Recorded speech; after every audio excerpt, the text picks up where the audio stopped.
Story starts when I was young. I was one of those kids that was born and raised in the church.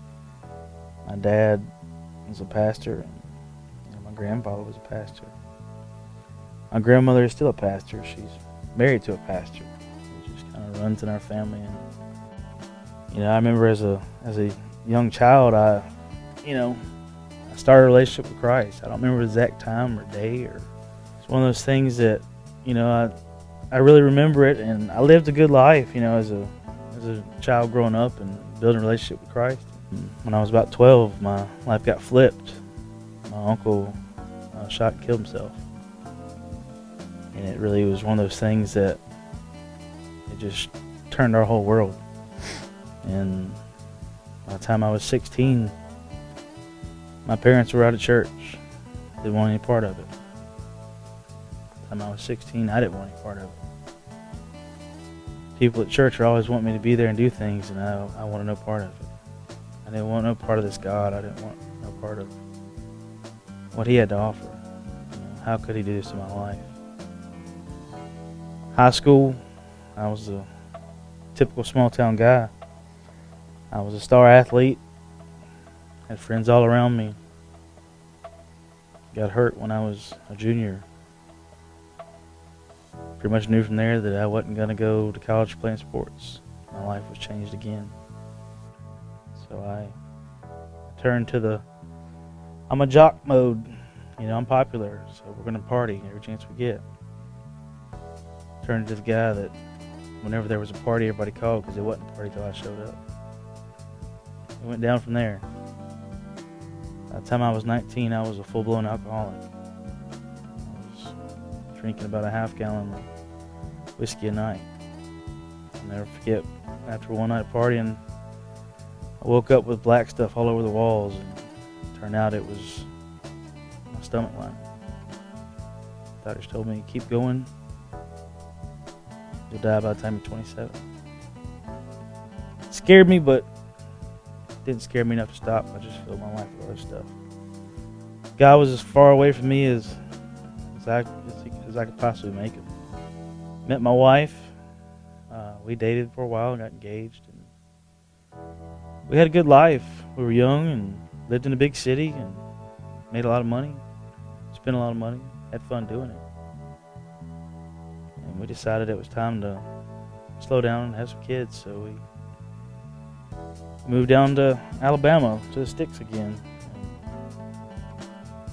And, we decided that it was a good time to have our son. So we were blessed that he was brought to the world. And I'll never forget, I told her, way before that, what people like me do is once we have kids, we go to church because we don't want our kids to grow up not knowing. I told her, I said, you just go find us a church and I'll, if you like it, I'll go. I had a conversation. I was asking, I said, oh, so you're going to try church now, huh? And I said, yeah. It can't hurt anything. We have nothing to lose, so let's give it a shot.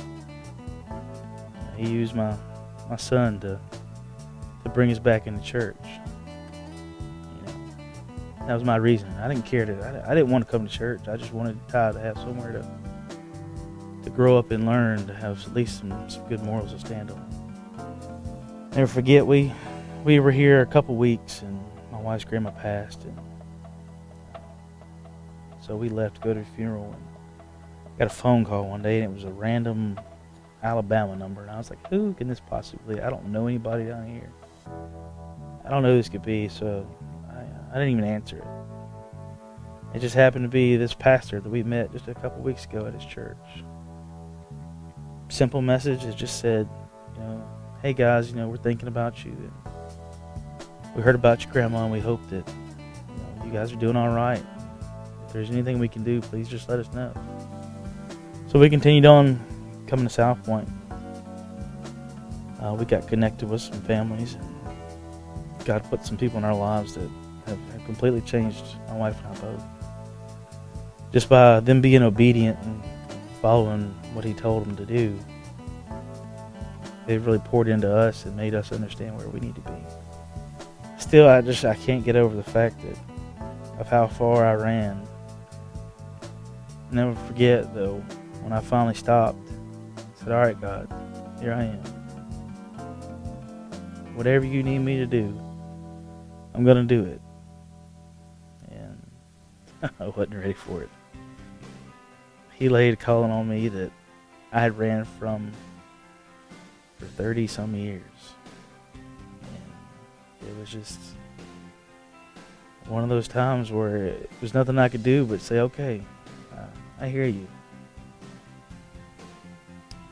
And he has really, truly blessed me since. The people that he's put in our lives has become amazing. I meet people on a regular basis who know me before and say, there's something different about you, man. What's going on? What do you and I joke with them and tell them, it's there's something different, And so it always gives me an opportunity to speak into them and speak in their lives and just kind of tell them what's going on, And I'll never forget, we were in the hospital with our second child, and I was on fire for God. I'd been called into ministry, and I had stuff going. I was excited, but I still had those questions in the back of my mind. God, are you really trying to use me? And how come? He led me to Scripture in 1 Timothy. It was just Paul, and he just said, look, have faith, because if he can save me, he can save anybody. And when I read that, I will never forget that burden that I had. He just picked it up. Ever since I stopped trying to run my life and simply let God do it, my life has completely flipped. I'm Bryant Harrison, and I'm second.